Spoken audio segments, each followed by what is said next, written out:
నమస్తే, very good morning. This is Manoj. BRK the first session news పేపర్లో వచ్చినటువంటి ప్రధాన అంశాలను ముందుగా చూసే ముందు లైవ్లో మనతో పాటు జాయిన్ అవ్వడానికి senior journalist analyst Bandaru Rammohan Rao గారు మనతో పాటు ఉన్నారు. రామ్మోహన్ రావు గారు, గుడ్ మార్నింగ్. నమస్తే. రైట్, నెక్స్ట్ ఈనాడు తెలంగాణ తీసుకుందాం. ప్రధానంగా రేవంత్ రెడ్డికి సంబంధించినటువంటి ఒక వార్త హైలైట్ అవుతుంది. చైనా జపాన్ స్థాయి అభివృద్ధి లక్ష్యం, ప్రపంచంతో పోటీ పడేలా నైపుణ్య యువత, అలాగే 3 రీజియన్లుగా రాష్ట్ర ఆర్థికాభివృద్ధి ప్రగతిని ప్రతిబింబించేలా తెలంగాణ రైజింగ్ 2047 పాలసీని తీసుకొస్తున్నాం. సమీక్షా సమావేశంలో ముఖ్యమంత్రి రేవంత్ రెడ్డి ఆదేశాలు జారీ చేశారు. ప్రధానంగా ఈ వార్తకు సంబంధించినటువంటి ఈనాడు టాప్ హెడ్లైన్లో చూస్తున్నాం. చైనా జపాన్ల స్థాయికి చేరడమే లక్ష్యంగా రాష్ట్ర అభివృద్ధిని ప్రతిబింబించేలా తెలంగాణ రైజింగ్ 2047 పాలసీ డాక్యుమెంట్ ఉండాలని రేవంత్ రెడ్డి అధికారులను సూచించారు. ప్రపంచంతో పోటీ పడేలా రాష్ట్ర యువతలో నైపుణ్యాలను తీర్చిదిద్దాలంటున్నారు. మరి 2047 నాటికి $3 ట్రిలియన్ ఆర్థిక వ్యవస్థగా తెలంగాణ రాష్ట్రాన్ని తీర్చిదిద్దేందుకు స్పష్టమైన మార్గసూచి పాలసీ డాక్యుమెంట్లో కనిపించాలని దిశానిర్దేశం చేశారు. ఈ వార్తకు సంబంధించి మనం ఈనాడు తెలంగాణలో చూస్తున్నాం. అలాగే ఈ అంశానికి సంబంధించి మనతో మాట్లాడడానికి బండారు రామ్మోహన్ రావు గారు ఉన్నారు లైవ్లో. రామ్మోహన్ రావు గారు, గుడ్ మార్నింగ్. నమస్తే. రైట్, ఈ వార్త ప్రధానంగా మనం ఈనాడు తెలంగాణలో హైలైట్ అవుతుంది. ఇక మరో వార్తని చూస్తే ఏదైతే టాప్ హెడ్లైన్లో చూస్తున్నాం, టేక్ భారత్ సహకారం అంటూ ప్రధాని మోదీ చెప్పుకొస్తున్నారు. జెన్జెడ్ పై ప్రధాని మోదీ ప్రశంసల వర్షం కురిపిస్తున్నారు. అంతరిక్ష రంగం విస్తరణకు అంకుర సంస్థల అండ, ప్రపంచంలోని మనది 3వ అతిపెద్ద స్టార్టప్ల వ్యవస్థ. హైదరాబాద్లో స్కైర్యూట్ ఇన్ఫినిటీ క్యాంపస్ వర్చువల్గా ప్రారంభించారు. నిన్నటి రోజున ప్రధాని మోదీ యువతను శాస్త్ర ప్రయోగాల వైపు మళ్లించే లక్ష్యంతో నేషనల్ రీసెర్చ్ ఫౌండేషన్ను స్థాపించారు. పరిశోధన అభివృద్ధి కార్యకలాపాలకు 1,00,000 కోట్లతో నిధిని కూడా ఏర్పాటు చేశారు. ఇప్పటికే 10,000 అటల్ టింకరింగ్ ల్యాబులు కూడా ప్రారంభించాం. త్వరలో మరో 50,000 ల్యాబులను కూడా నెలకొల్పుతామంటూ ప్రధాని మోదీ చెప్పుకొస్తున్నారు. ఈ వార్తను మనం చూస్తున్నాం. నిన్నటి రోజున జెన్జెడ్ పై ప్రధాని మోదీ ప్రశంస వర్షాలు కురిపించారు. ఆ వార్త ఈనాడు టాప్ హెడ్లైన్లో చూస్తున్నాం. ఇక్కడ దానికి సంబంధించినటువంటి ఇమేజ్ క్లిప్పింగ్ కూడా చూస్తున్నాం. హైదరాబాద్లోని స్కైర్యూట్ ఇన్ఫినిటీ క్యాంపస్ను ఢిల్లీ నుంచి వర్చువల్గా ప్రారంభిస్తున్న ప్రధాని నరేంద్ర మోదీ స్కైర్యూట్ సంస్థ రూపొందించిన విక్రమ్-1 రాకెట్ని మనం చూస్తున్నాం. ఈ ఇమేజ్ క్లిప్పింగ్ ప్రధానంగా ఈనాడులో చూస్తున్నాం. మరి నెక్స్ట్ మరో టాపిక్ చూస్తే, కేసీఆర్ ఆదేశాల మేరకే ప్రభాకర్ రావు పునర్నియామకం. ఫోన్ ట్యాంపింగ్ కేసుపై సిట్ విచారణలో మాజీ సీఎం ఓఎస్డీ రాజశేఖర రెడ్డి వాగ్మూలం ప్రధానంగా కీలకంగా మారనుంది. ఇప్పటికే ఫోన్ ట్యాపింగ్ కేసులో ఉన్నటువంటి ఎవరైతే ప్రభాకర్ రావును కూడా అప్పటి ప్రభుత్వం పునర్నియామకం చేసింది. దానికి సంబంధించినటువంటి వార్తను కూడా మనం ఈనాడు తెలంగాణలో చూస్తున్నాం. ఇప్పటికే ప్రభాకర్ రావును కూడా విచారించారు తెలంగాణ ప్రభుత్వం. గతంలో ఎవరెవరు ఫోన్లు ట్యాపింగ్లు చేశారు, ఎంతమంది ప్రముఖులు ఉన్నారనేసి కూడా ఇప్పటికే కీలకమైనటువంటి ఏదైతే విచారణలో పలు వాగ్మూలాలు కూడా నమోదు చేశారు. దానికి సంబంధించినటువంటి అంశాన్ని మనం ఈనాడు తెలంగాణలో టాప్ హెడ్లైన్లో చూస్తున్నాం.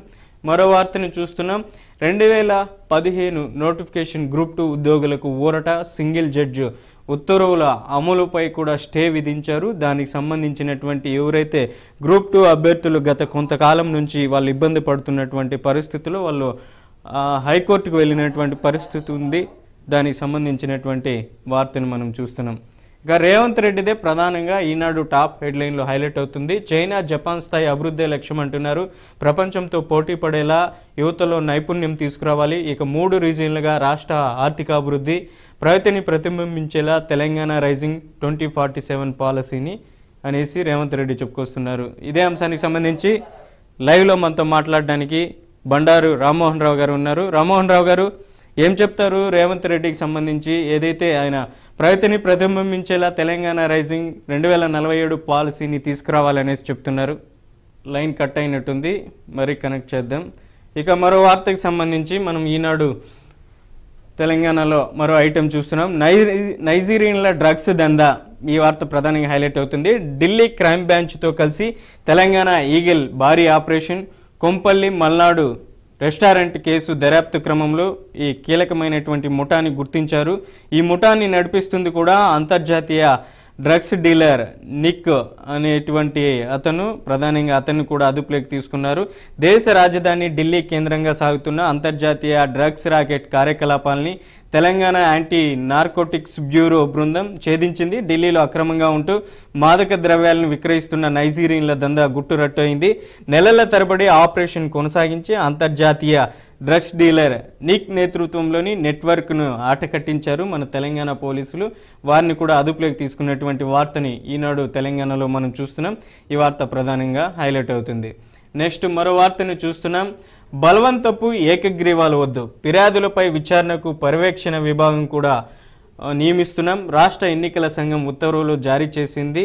పోలీసుల అదుపులో దేవ్జీ. మరో వార్తను చూస్తున్నాం. మావోయిస్టు పార్టీ డికేఎస్ జెడ్సీ ప్రకటించింది. ఇప్పటికే ప్రధానంగా ఏదైతే ఇప్పటికే మావోయిస్టు అనేది ఉద్యమ దానికి సంబంధించినటువంటి తుది అంకానికి చేరుకుంది. ఏదైతే కేంద్ర ప్రభుత్వం చేపట్టినటువంటి ఆపరేషన్ కాగర్లో భాగంగా మావోయిస్టులు ఉన్నటువంటి కీలకమైనటువంటి వ్యక్తులు ఇప్పటికే లొంగిపోయినటువంటి పరిస్థితి ఉంది. తాజాగా మనం చూసాం మారేడుపల్లి అటవీ ప్రాంతంలో ఆంధ్రప్రదేశ్లో ఉన్నటువంటి మారేడుపల్లి అటవీ ప్రాంతంలో కూడా అక్కడ ఎన్కౌంటర్ చేశారు తాజాగా మావోయిస్టులని. ఆ మావోయిస్టులు దాదాపు 6 మంది చనిపోయినటువంటి ఎన్కౌంటర్లో మనకు వార్తలు అందుతున్నటువంటి పరిస్థితుల్లో కొంతమంది లొంగిపోయారు మావోయిస్టులు కూడా. తెలంగాణ ప్రభుత్వంకి సంబంధించినటువంటి డీజీపీ సమక్షంలో కూడా మరికొంతమంది మావోయిస్టులు కూడా లొంగిపోయే అవకాశం కూడా కనిపిస్తుంది. ఆపరేషన్ కాగర్తో కాకావికలమైనటువంటి మావోయిస్టుకి సంబంధించినటువంటి క్యాడర్ పూర్తిగా మరికొద్ది రోజుల్లో కనుమరుగయ్యే అవకాశం కనిపిస్తుంది. ఇప్పటికే కేంద్ర హోంశాఖ కూడా దీనిపైన కీలకమైనటువంటి విషయాలను కూడా ఇప్పటికే అక్కడ ఉన్నటువంటి భద్రతా బలాలను అలాగే కుంబింగ్ ఆపరేషన్ని మరింత కట్టుదిట్టం చేసింది. ఈ వర్షాకాలంలో ఈ వింటర్ సీజన్లో కూడా ప్రతి అడవులని జల్లెడ పట్టాలనేసి ఛత్తీస్గఢ్, మహారాష్ట్ర, మధ్యప్రదేశ్ అలాగే తెలంగాణ, ఆంధ్రప్రదేశ్ ఉన్నటువంటి రాష్ట్రాల్లో కట్టుదిట్టమైనటువంటి భద్రతా ఏర్పాట్లను కూడా అక్కడ ఉన్నటువంటి కుంబింగ్ ఆపరేషన్ కూడా ముమ్మరంగా చేస్తుంది. ఉన్నటువంటి మావోయిస్టులను కూడా ఏరివేయాలనేసి కూడా ఇప్పటికే కేంద్ర హోంశాఖ సూచిస్తుంది. దానికి సంబంధించినటువంటి వార్తను మనం చూస్తున్నాం ఈనాడు తెలంగాణలో.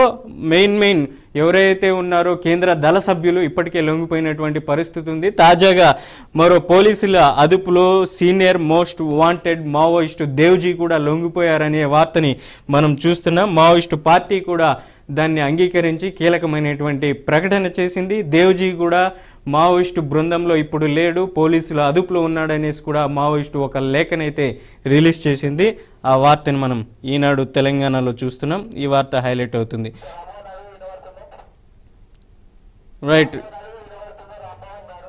రైట్ ఇదే అంశానికి సంబంధించి మనతో మాట్లాడడానికి రామ్మోహన్ రావు గారు ఉన్నారు. రామ్మోహన్ రావు గారు, నా వాయిస్ వినపడుతుందా? రైట్ రామ్మోహన్ రావు గారు, ప్రధానంగా ఈనాడు తెలంగాణలో మనం ఒక టాపిక్ చూస్తున్నాం.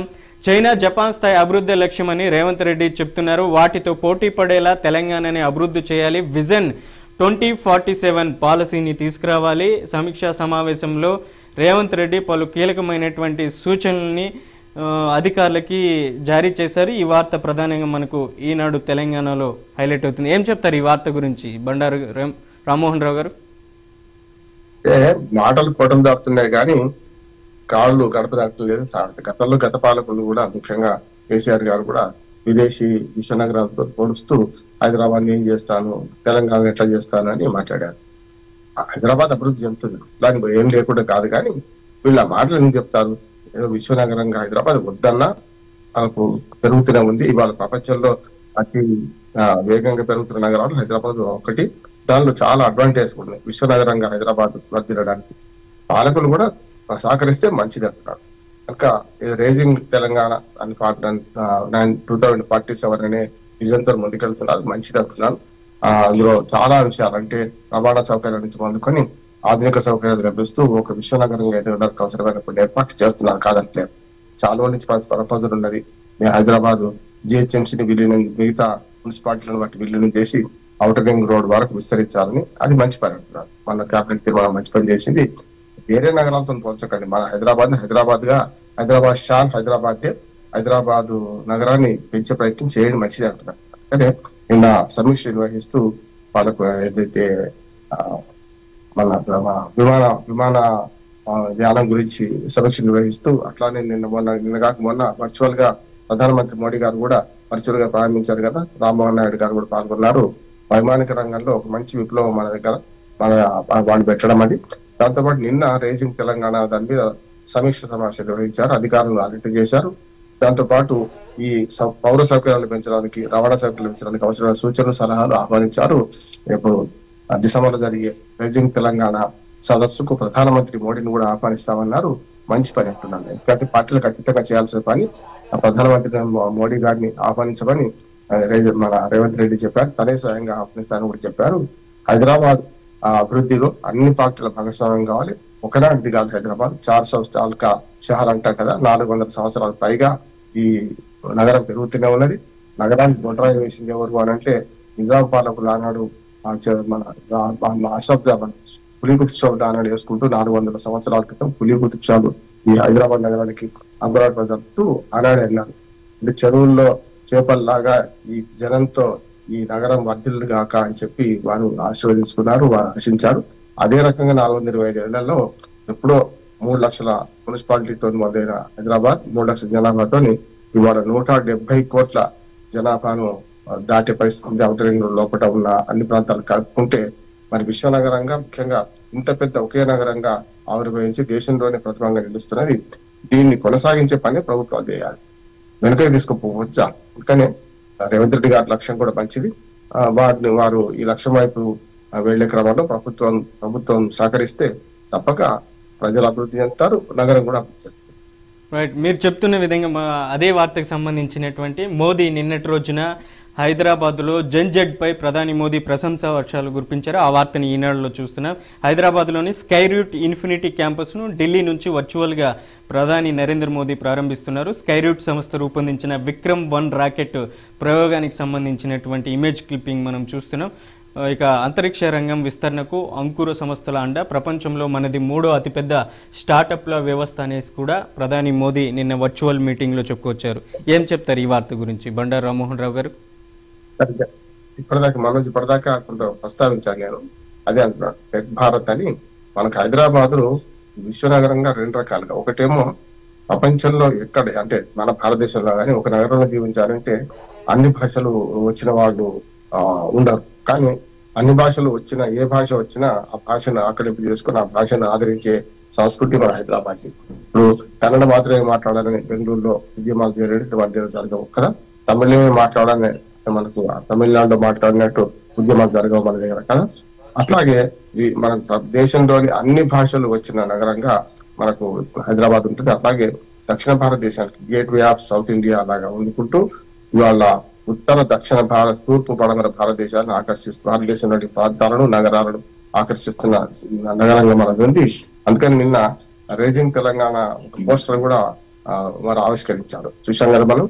అందులో వెల్కమ్ అని, స్వాగతం మాటను దాదాపు 22 భారతీయ భాషల్లో రాసి దాన్ని తెలంగాణ పట్టణంలో ఇమిడిచి నిన్న ఆవిష్కరించారు. అందుకని ఈ విమానయాన రంగంలో మంచి మార్పు అంటున్నాను నేను, మంచి టెక్నాలజీ పెంచినట్టు లెక్క అంటున్నాను. అందుకని మన భారత ప్రధాని అక్కడి నుంచి ఆయన వర్చువల్ గా ఆయన ప్రారంభిస్తూ దానికి అంత ప్రాధాన్యత ఇచ్చారు. అంకుర సంస్థలకు కూడా హైదరాబాద్ ఒక ఆలవాలం అయిపోయింది.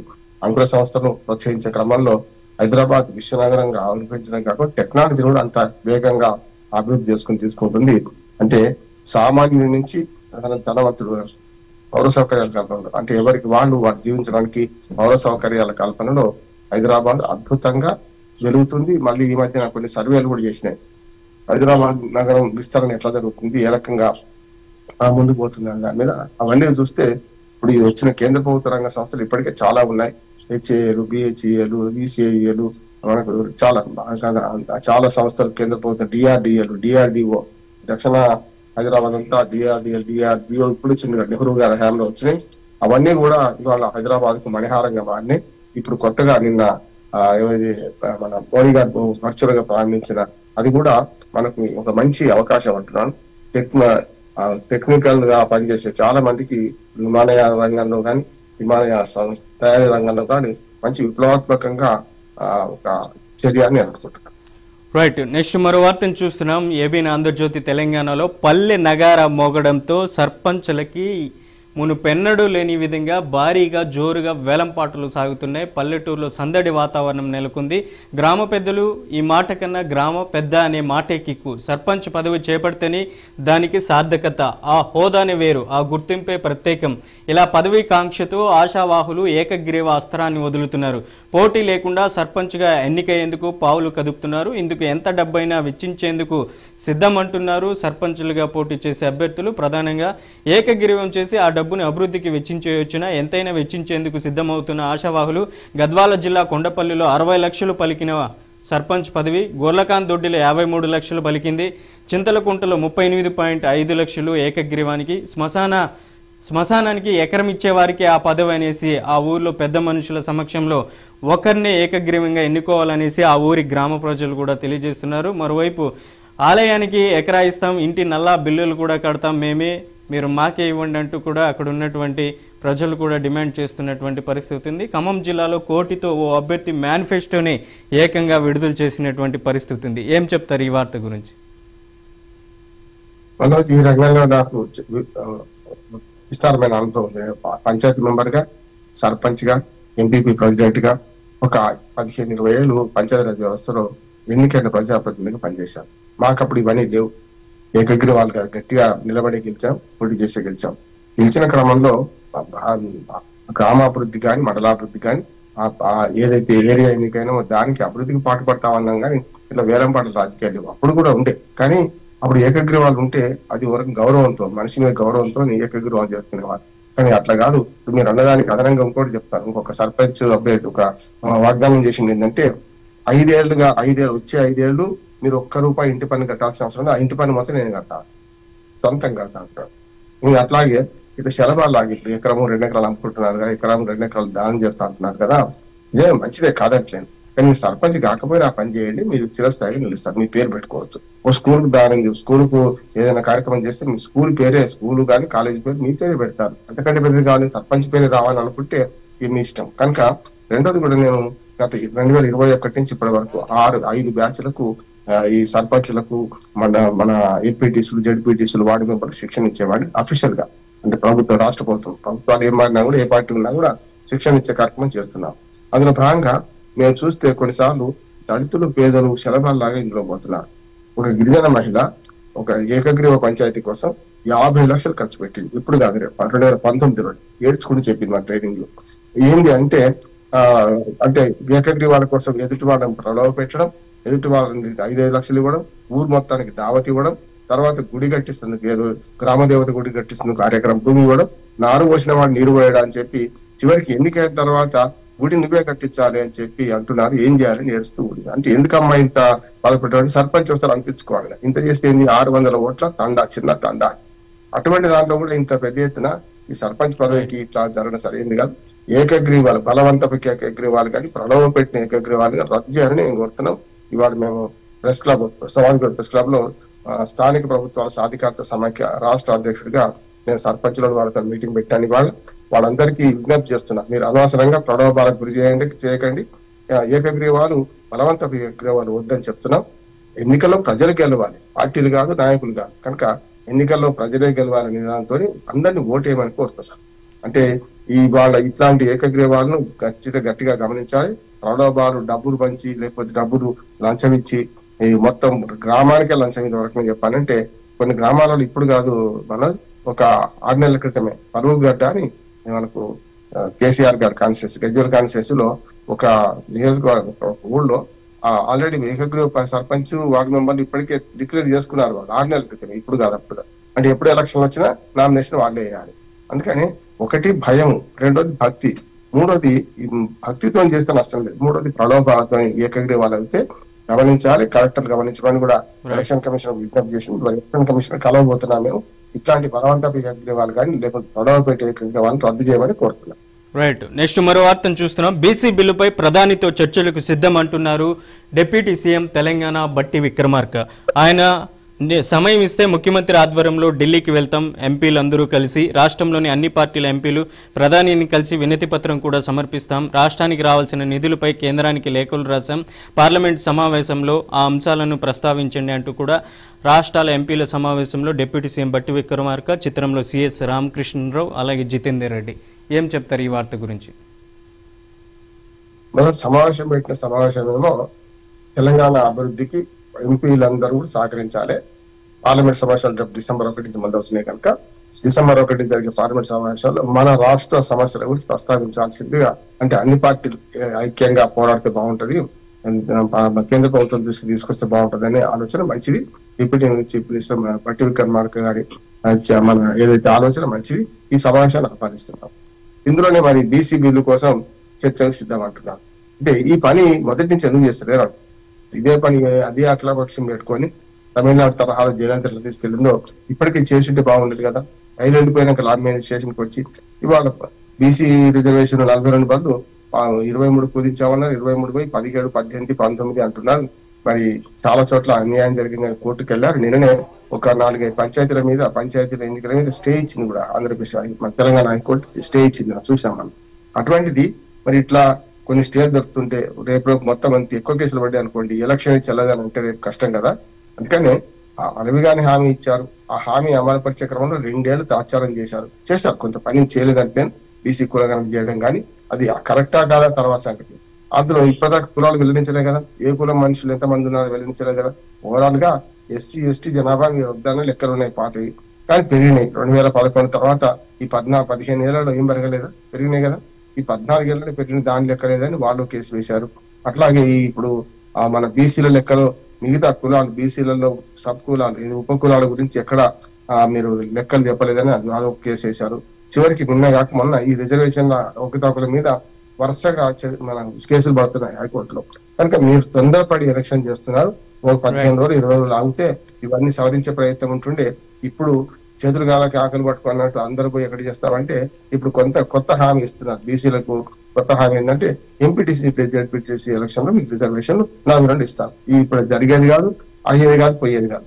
మళ్ళీ ఇదే కథ చెప్తారు. మళ్ళీ నిధులు ఆగిపోతున్నాయనో ఏదో కారణం చెప్పి అది ఆ ఎన్నికలు జరిపారు అనుకోండి, గతంలో కంటే అది అన్యాయం అవుతుంది కదా. గతంలో 22.7% రిజర్వేషన్తో మన పంచాయతీలకు రిజర్వేషన్లు వచ్చినాయి, అట్లా కొనసాగుతాం. ఇప్పుడు అది కూడా లేదు కదా. అందుకని ప్రభుత్వం చెప్పే ముందు కొంచెం ఆలోచించి కేంద్ర ప్రభుత్వం తప్పుందా, మీ దగ్గర తప్పుందా, మీరు అధికారంలో ఇక్కడ ఉన్నారు, కేంద్ర ప్రభుత్వం బీజేపీ అధికారంలో ఉంది.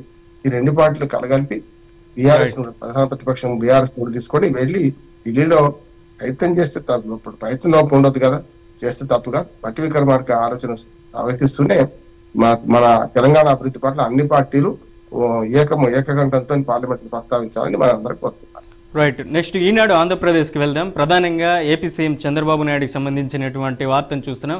2వ దశ భూ సమీకరణకు మీరు రైతులందరూ మద్దతు ఇవ్వండి, మీరు భూములు ఇవ్వండి అనేసి కూడా సీఎం చంద్రబాబు నాయుడు రైతులతో సమావేశం నిర్వహించారు. రాజధాని ప్రాంత రైతుల సమావేశంలో సీఎం చంద్రబాబు అలాగే కేంద్ర మంత్రి పెమ్మసాని చంద్రశేఖర్, ఎమ్మెల్యే శ్రావణ్ కుమార్, మంత్రి నారాయణ ప్రధానంగా రాజధాని నగరం అంతర్జాతీయ స్థాయిలో ఉండాలా లేదంటే మున్సిపాలిటీగా మిగిలిపోవాలా అంటూ కూడా సీఎం చంద్రబాబు రాజధాని ప్రాంత రైతులను ఉద్దేశించి మాట్లాడుతున్నారు. 2వ విడత భూములు ఇవ్వండి, అక్కడ సంబంధించినటువంటి ఏదైతే ప్రధానంగా అమరావతి అభివృద్ధికి మీరంతా ఒక కమిటీగా ఏర్పడండి, మీరు భూములు ఇవ్వండి అనేసి కూడా బాబు చెప్తున్నారు. ఏం చెప్తారు ఈ వార్త గురించి? మంచి చర్య. కాకపోతే ఆయన అన్న మాటలు 3 తీసుకున్నాం. ఒకటేమో నిన్ననే 3 జిల్లాలు కొత్తగా నోటిఫికేషన్ వచ్చేసింది. ఇంకా జీవో కూడా రిసీవ్ చేశారు. మదనపల్లి, మార్కాపురం, అట్లాగే పోలవరం జిల్లాలు ఆవిర్భవించాయి నూతనంగా. ఆ ప్రజలకు అందరికీ మన శుభాకాంక్షలు జరిగింది. ఇక అమరావతి కూడా జిల్లా కావాలని నేను కోరుకుంటున్నాను. మొదటి నుంచి కూడా 29 సరిపో 30 చేస్తే బాగుంటుంది ఆ మాత్రం కూడా. ఎందుకంటే అమరావతిని కూడా ఒక జిల్లాగా సిఆర్డిఏ పరిధి కాకుండా ఇప్పుడు విస్తరించే ప్రాంతాన్ని కలుపుకొని ఒక జిల్లాగా చేస్తే ఇంకా బాగుండేది. సరే, ఇప్పుడు అమరావతి గురించి మాట్లాడుతూ చంద్రబాబు నాయుడు గారు ఏమన్నారంటే 2వ విడత, మొదటి విడత 29 గ్రామాలు సరిపోవు. ఇప్పటికే ఆంధ్రప్రదేశ్ దురదృష్టం రాజధాని నోటిఫై కాలే కేంద్ర ప్రభుత్వం నుంచి. అమరావతి రాజధాని అని నోటిఫై అయితే బాగుంటది. 12 ఏళ్ల తర్వాత సుమారు, అంటే మనకు విభజన 14 కనుక 11 ఏళ్ళు గడిచి 12 సంవత్సరాలు అడుగు పెడుతున్నా కూడా ఇంకా కేంద్ర ప్రభుత్వం నోటిఫికేషన్ జారీ చేయలేదు అమరావతి రాజధాని అని చెప్పి అని ఉన్నది. ఇప్పుడైనా సరే నిన్న పంపుతున్న ప్రపోజల్ అదొకటి కావాలి. రెండోది ఏంటంటే 29 గ్రామాలు సరిపోవు, మిగతా గ్రామాలలో ఇంకొక 40,000 ఎకరాల దాకా సేకరించాల్సిన అవసరం ఉంది అంటున్నారు. ఇప్పుడు 50,000 ఎకరాలతో అన్ని ప్రభుత్వ భూములు సేకరించిన భూములు కలుపుకొని 29 గ్రామాలు 33,000 ఎకరాలు సేకరించినవి. అవి కాక మిగతా భూములతో 40,000 ఎకరాలతో ఇప్పటికే రాజధాని ఉన్నది. ఇంకా 50,000 ఎకరాల 1,00,000 ఎకరాలతో రాజధాని విస్తరించాలనుకుంటున్నారు. రేపు ఎల్లుండి మనకు నిర్మలా సీతారామన్ గారు కూడా వస్తున్నారు. ఏది RBI మన రిజర్వ్ బ్యాంక్ శాఖ బిల్డింగ్ ను శంకుస్థాపన చేయడానికి చాలా విషయాలు జరుగుతున్నాయి. నిన్న రైతులతో మాట్లాడి వాళ్ళకి కౌలు ఇప్పించడం కానీ వాళ్ళకి అవసరమైన సహాయం చేయడానికి చేస్తాం. రైతులు నమ్ముతున్నారు. మిగతా వాళ్ళు కూడా మిగతా భూమి సేకరణ కూడా ఎంత వీలైతే అంత తొందరగా చేద్దామని సమావేశం పెట్టారు. ఈ ఆంధ్రప్రదేశ్ కు అమరావతి ఒక రాజధానిగా నిలిచే క్రమంలో ఒక పెద్ద మైలురాయిగా నేను సమావేశాన్ని అభివర్ణించవచ్చు. రైట్. నెక్స్ట్ బాబుకు సంబంధించి మరో వార్తను చూస్తున్నాం. సీఎం చంద్రబాబు నిన్న శ్రీవారికి అప్రతిష్ట కలిగి ఏ పని చేయనివ్వను అంటూ చెప్పుకొస్తున్నారు. ప్రధానంగా శ్రీ వెంకటేశ్వర స్వామికి అక్కడ ఉన్నటువంటి అమరావతిలో వెంకటేశ్వర స్వామి ఆలయం ప్రారంభోత్సవం సందర్భంగా అక్కడ చూస్తున్నాం మనం.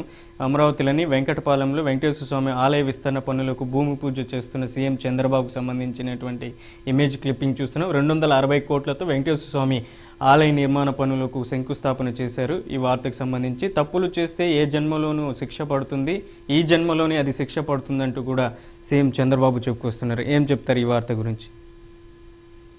మంచిదే కదా. నా ఉద్దేశం ఏంటంటే తిరుమల తిరుపతి దేవస్థానం నుంచి ఎన్ని గుళ్ళు కట్టినా అక్కడికే పోతారు చాలా మంది. అయినా సరే ఇప్పుడు చిన్న తిరుపతి అని మనకు పశ్చిమ గోదావరి జిల్లాలో ఉంది కదా తిరుమల తిరుపతి దేవస్థానం. అట్లాగే మనకు అక్కడి పశ్చిమ గోదావరి జిల్లా చిన్న తిరుపతి, అట్లాగే వైకుంఠపురం అద్భుతంగా అమరావతి పక్కనే ఆ వైకుంఠపురం కొండ మీద ఉంటుంది. వాటిని కూడా డెవలప్ చేయాలి. కొత్త గుళ్ళు కట్టడం కంటే ఉన్న గుళ్ళను పునరుద్ధరించడం మంచిది అంటున్నాను. సరే కడతామనుకున్నారు. తిరుపతి లాగానే అద్భుతమైన దేవాలయ నిర్మాణాన్ని అమరావతి రాజధాని పక్కనే కడదామనుకున్నారు. అది మంచిదే కాదంటే, కానీ ఆయన ఒక మాట అన్నారు, అంటే అనుభవానికి వస్తే తత్వం బోధపడతారని.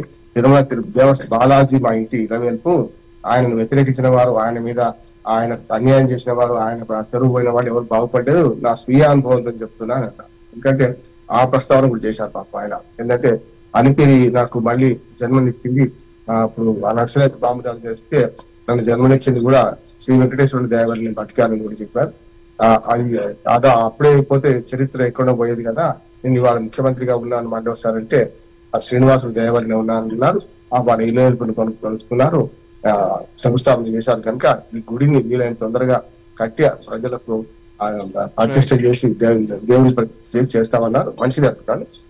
అట్లాగే ఈ ఒక రకంగా చెప్పాలంటే ఆధ్యాత్మిక వ్యవస్థను బాగుపరిచే క్రమంలో అమరావతిని మరొకసారి అంటే తిరుపతి దేవస్థానం లాంటి ఒక పెద్ద ఇక్కడ గుడి కూడా కట్టి అట్లాగే మాడ వీధులు ఇవన్నీ ఏర్పాటు చేస్తామంటారు. పెద్ద ఎత్తున ఖర్చు పెట్టి చేస్తా అంటారు. మంచిది అంటున్నాను. నష్టమైంది. రైట్. వెదర్ రిపోర్ట్కి సంబంధించినటువంటి ఆంధ్రప్రదేశ్కి మరో వార్తను చూస్తున్నాం. రాష్ట్రానికి దిత్వా ముప్పు, బంగాళాఖాతంలో తుపానుగా బలపడిన తీవ్ర వాయుగుండం 4 రోజులు కొనసాగనున్న తీవ్రత, కొన్ని ప్రాంతాల్లో అత్యంత భారీ వర్షాలు కురిసే అవకాశం ఉంది. ఇది ప్రధానంగా నైరుతి బంగాళాఖాతంలోని శ్రీలంక సమీపంలో తీవ్ర వాయుగుండం గురువారం ఉదయం తుపానుగా బలపడినట్లు వాతావరణ శాఖ సూచిస్తుంది. ఇప్పటికే రైతులను అప్రమత్తం చేసింది ఏపీ ప్రభుత్వం. ఎలా చూడొచ్చు అంటారు ఈ వార్తను? మొన్నటి మోహన్దార్ తుఫాన్ ఎంత అల్లకల్లం చేసింది చూసినాం. ఇప్పుడు ఇది కూడా అట్లాంటి పరిస్థితి రాకుండా ఉండాలని కోరుకుందాం. మన చేతిలో లేదు కదా, ప్రకృతి విపత్తులు మన చేతిలో లేవు. తుఫాన్ల కాలం అక్టోబర్ లాస్ట్ వీక్, నవంబర్ మొత్తం అంతా తుఫాన్ల కాలమే. కనుక ఇప్పుడు చిత్రా తుఫాన్ కూడా అది మన అల్లకల్లం చేస్తుందా, మన కరుణించి చల్లగా వెళ్ళిపోతుందా చూడాలి. ఇప్పటికైతే వాతావరణ శాస్త్రవేత్తలు, వాతావరణ నిపుణులు చెప్పే ప్రకారం అయితే వర్షాలు పడుతున్నాయి. దక్షిణ కోస్తాకి ఎక్కువ నష్టం జరిగే అవకాశం అంటున్నారు. మననేమో ఉత్తర కోస్తాకి వెళ్ళి అటు పక్కన కాకినాడ దగ్గర తీరం దాటింది. ఆ తర్వాత అది వెనక్కి మళ్ళీ తెలంగాణలో కూడా చాలా నష్టం చేసింది, పంటలకు కానీ ఆస్తి నష్టం చేసింది. మరి ఈ తుఫాను హెచ్చరికలు చేస్తున్నారు ఎప్పటికప్పుడు. అప్పుడు కూడా మొన్న మోహన్దార్ తుఫాన్ అప్పుడు ఎట్లాంటి చర్యలు తీసుకున్నారో అటువంటి అంతకంటే జాగ్రత్తగా చర్యలు తీసుకుంటారు. ప్రభుత్వాన్ని అభినందిస్తూనే ప్రజలు కూడా అప్రమత్తంగా ఉండాలి. ప్రజలు అనవసరంగా రోడ్ల మీద పోకుండా ప్రజలు ఇళ్లలో ఉండి చేస్తే బాగుంటది, ప్రయాణాలు మానుకుంటే మంచిగా ఉంటది. ఈ 2 రోజులు ఎంత అలర్ట్ ఉంటే అంత మంచిదని అనుకుంటే ప్రభుత్వ హెచ్చరికలను పాటించాలి, ప్రభుత్వ సూచనలు పాటించాలని ప్రజలు కూడా విజ్ఞప్తి చేస్తారు. రైట్. బండారు రామ్మోహన్ రావు గారు, ఇవాళ న్యూస్ పేపర్లో వచ్చినటువంటి ప్రధాన అంశాలపై మీ విశ్లేషణ అందించినందుకు ధన్యవాదాలు. Thank you. రైట్, ఇది ఇవాళ ది ఫస్ట్ సెషన్. రేపటి ఫస్ట్ సెషన్లో మళ్ళీ కలుద్దాం. చూస్తూనే ఉండండి BRK న్యూస్.